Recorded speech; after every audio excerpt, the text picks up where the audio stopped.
Loyalty to the U.S. Constitution, commitment to national security, a pledge to uphold secrecy, integrity, and the law.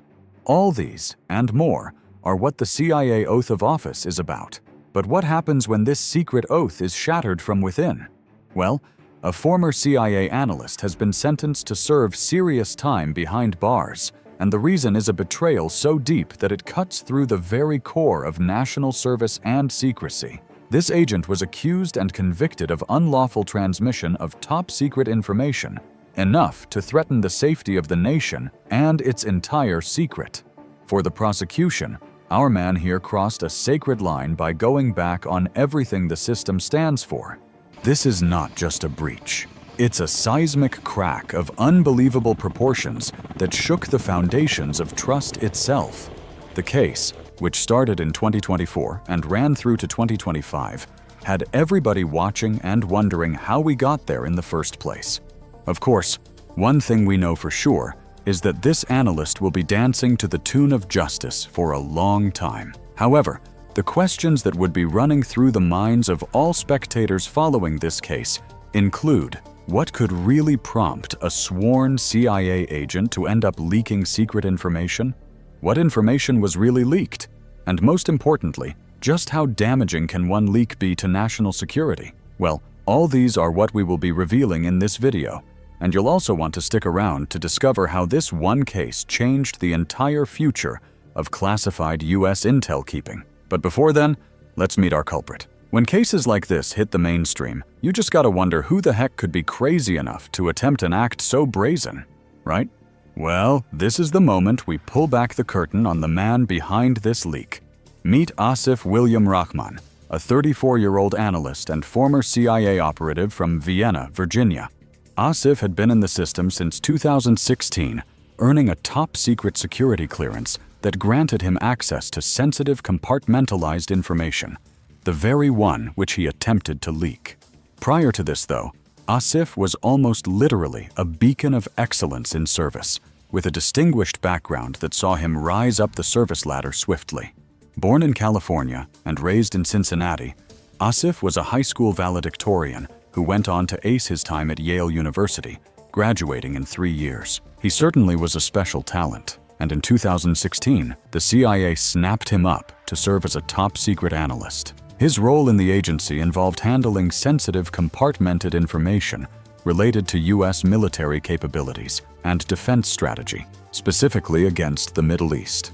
In a role that he held until 2020, Asif was required to analyze information, assess threats, and generate intelligence reports for senior US policymakers. Asif had built a reputation as a sharp, dependable analyst who was respected by colleagues, trusted by superiors, and praised for his dedication. That was on the surface, though, because beneath that polished exterior was a secret slowly unraveling. See, what no one realized was that the loyalty they admired had been a facade all along.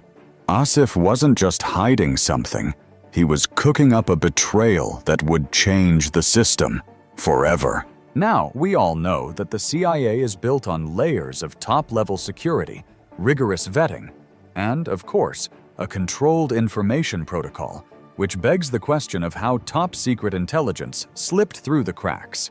But there's a simple answer to that: trust. That's what it all comes down to. And if you're thinking the CIA should know better than operate on blind trust or let false loyalty cloud their judgment, then you're absolutely spot on. This case isn't just about how one man quietly exploited his access to top-tier information. It also exposed cracks in what is meant to be one of the world's most secure institutions. But how exactly did he do it?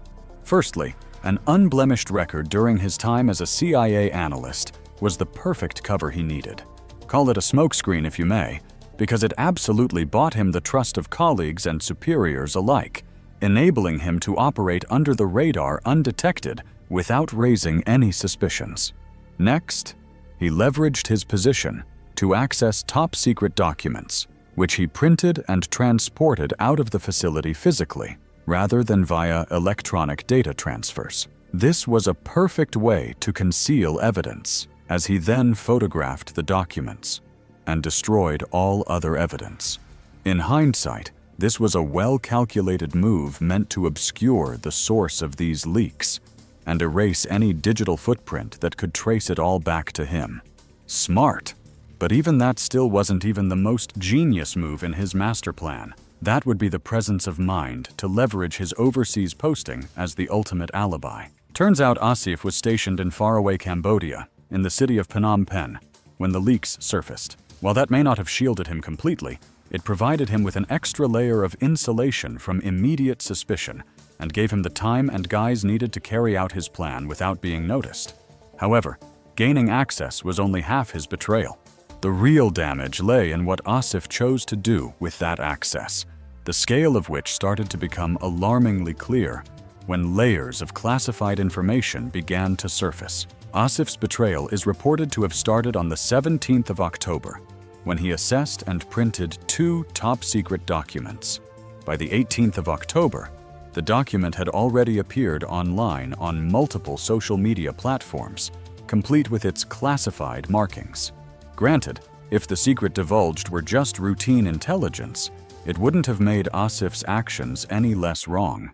But perhaps it would have been less of a betrayal because the information he actually let out was highly classified documents containing sensitive national defense intel.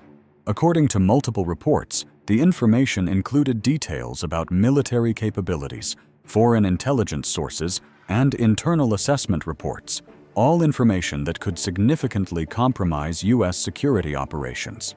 But that's not all. The former CIA analyst also leaked covert programs exposing specific locations of operatives abroad. Imagine knowingly putting the lives of loyal and patriotic agents at risk.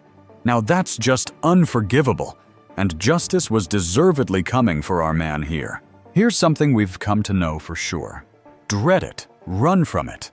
But the United States intelligence system will find you all the same, and when the alarm bells rang on Asif's betrayal, the entire intelligence community had their work cut out for them.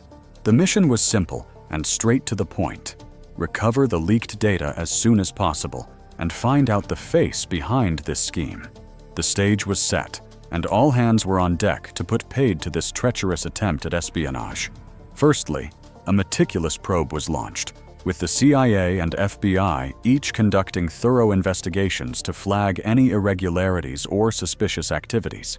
Before long, the pieces began coming together to paint the picture of the man who had taken for granted his country and his oath to serve it. In a matter of days, millions of communications, behavioral logs, travel records, and digital footprints, like a hound in search of scent, and in the end, all fingers pointed to one man, Asif William Rahman. Speaking in a press statement, Eric S. Siebert, the U.S. Attorney for the Eastern District of Virginia, clarified, and I quote, "The urgency with which Mr. Rahman was identified, arrested, charged, and prosecuted is a testament to the commitment and professionalism of the investigators and prosecutors who brought him to justice."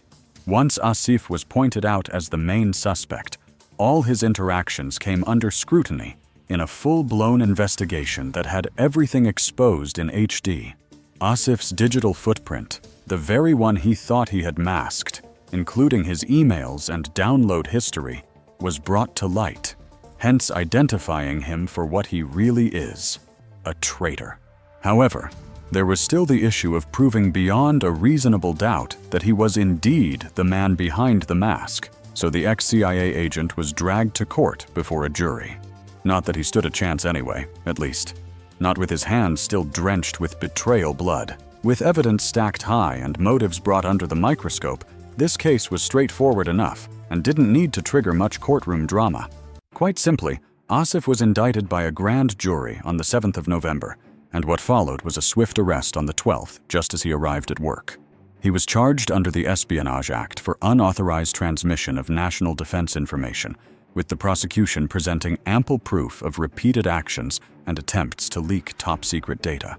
The gravity of his offense could not be overemphasized, as the court immediately found him guilty, despite the defense's attempt to argue personal motivation, lack of harmful intent, and possibly a deteriorating mental health. none of which made any difference. In the end, Asif was slammed with a hefty sentence on June 11th to serve 37 months in federal prison. It ended up as a win for the intelligence department, which not only uncovered a mole, but stopped a potential espionage scheme before it could cause any damage. Immediately after the sentencing, Stephen Jensen, the assistant director in charge of the FBI Washington field office, said, "Today's sentencing demonstrates the FBI's commitment to hold all clearance holders accountable for their oath to support and defend the Constitution. The FBI and our intelligence community partners are dedicated to protecting our nation's security and will use every available authority and resource to prevent the disclosure of classified information without authorization." Now, with the gavel signaling the legal conclusion of Asif's case, there's no denying that the ripple effect of this betrayal is only just beginning. Beyond the courtroom, the gravity of this case has sent a shockwave through the intelligence agency. The question now remains, how safe is the United States and its intelligence from internal threats? And how exactly does this affect military intelligence going forward? No doubt the conviction of Asif, the culprit, must have been troubling. What the military intelligence will see as the real problem is the alarming nature of this leak. You see, this wasn't just a case of attempted leak. It was a subtle reminder, a wake-up call, if you will, that even the most trusted agents can become threats, and the most dangerous ones at that. If Asif's position as a CIA analyst and his status as a trusted agent could allow him to leak harmful intel without prompt detection, then who else could be cooking up a similar scheme right under the authorities' nose? How many more potential rogue agents could be hiding in plain sight? And just how much damage does late detection cause? Well, one thing is sure, and it's the fact that the military and all related intelligence will be upping their game and increasing surveillance to better spot internal threats before they mature.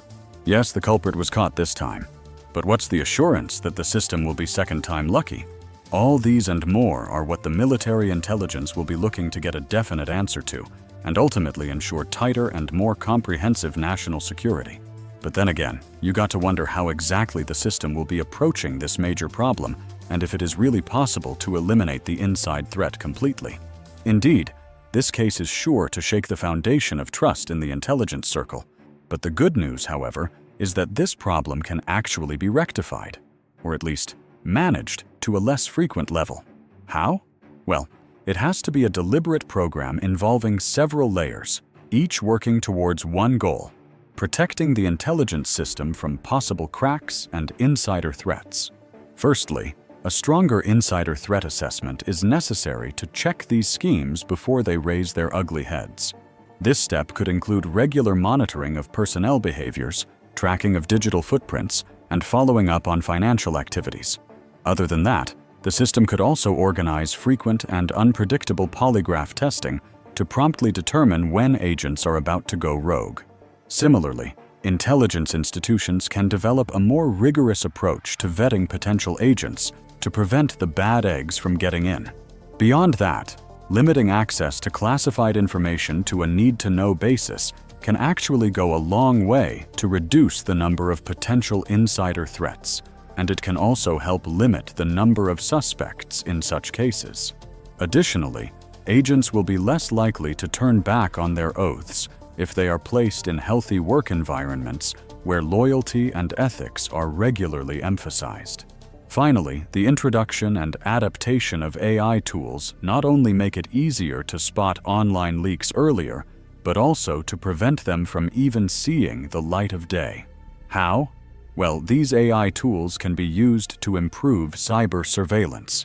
In other words, deploying AI-driven tools to help monitor and report unusual data access and movement can become a real way to track wannabe espionage agents earlier.